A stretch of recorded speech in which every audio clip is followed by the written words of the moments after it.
A Spanish galleon sank in 1622, carrying a fortune so large it nearly bankrupted the empire that owned it. The Nuestra Señora de Atocha wasn't supposed to sink. It was built to do one job: haul silver from the New World back to Spain, and it was extraordinarily good at that job.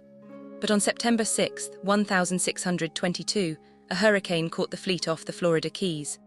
The Atocha went down with roughly 24 tons of silver in its hold, equivalent to about $400 million in today's money. And here's where the economics get interesting. Nobody in Madrid initially panicked about the ship. They panicked about the silver. To understand why, you have to understand what that silver asterisk meant asterisk to Spain in the 1620s. The Spanish Empire ran on a single, fragile assumption that New World silver would keep flowing. Conquistadors had already extracted enough precious metal from Peru and Mexico to fundamentally alter European economics. That influx created inflation, yes, but it also created dependency. Spain's government, its wars, its entire fiscal machinery had been built around expecting that money. Lose one ship, recoverable. Lose the asterisk expectation asterisk of future ships. That's a different problem. So what happened in the weeks after the Atocha sank? Spain sent salvage crews, not because they were optimists, because the mathematics of not recovering that silver were worse than the cost of trying. Every peso sitting on the ocean floor was a peso that couldn't pay soldiers, couldn't fund the next expedition, couldn't service the crown's debts. The salvage effort became an obsession, and it failed, repeatedly. The wreck sat in 55 feet of water, deep enough that 1600s diving technology couldn't reliably reach it. The Atocha had won. But here's what makes this story a business case study and not just maritime tragedy. The asterisk belief asterisk in the Atocha's recovery, or at least in future silver shipments, mattered more than the actual recovery. Spanish crown bonds didn't collapse, trade didn't seize up. Why? Because Spain's creditors understood the incentive structure. One lost ship, even a rich one, doesn't change the fact that Peru still has silver. The supply chain was broken, not destroyed. That distinction kept Spanish finance functioning. The Atocha remained on the bottom for nearly 350 years. In 1969, a salvage hunter named Mel Fisher decided the wreck was worth finding again. He was right. Fisher's team located it in 1985 and recovered roughly $40 million in artifacts and precious metal.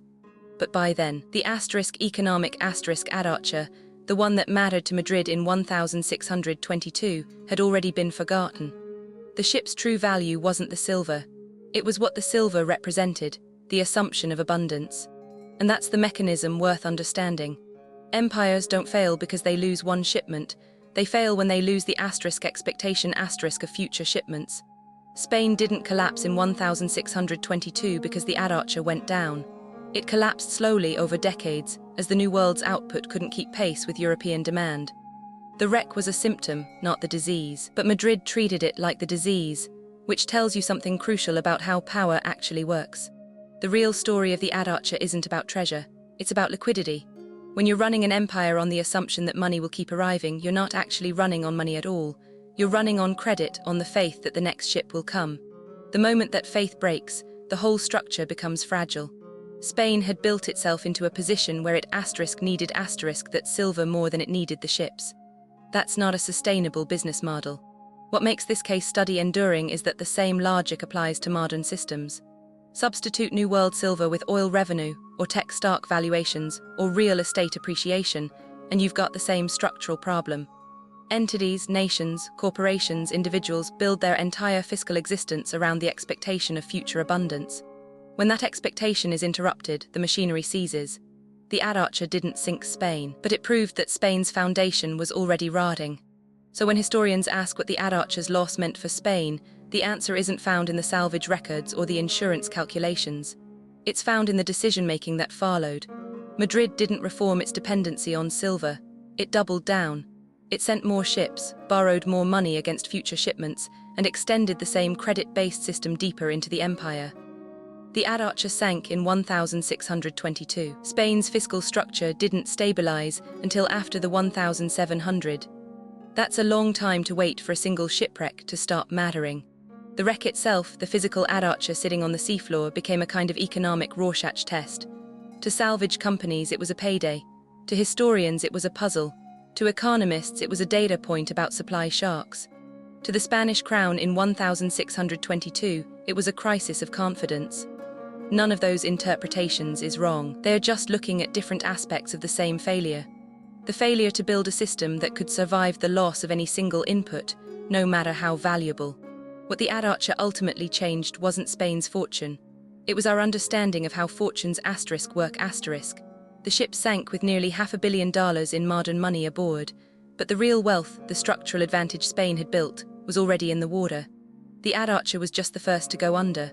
The rest followed slowly over the next 2 centuries. That's the unseen cost of building an empire on the assumption of infinite supply. Eventually, supply interrupts. This video is for educational and informational purposes only and is not financial advice. Always do your own research. Subscribe for the next unsolved fortune, where the mechanics of wealth creation reveal the incentives nobody talks about. This video is for educational and informational purposes only and is not financial advice. Always do your own research.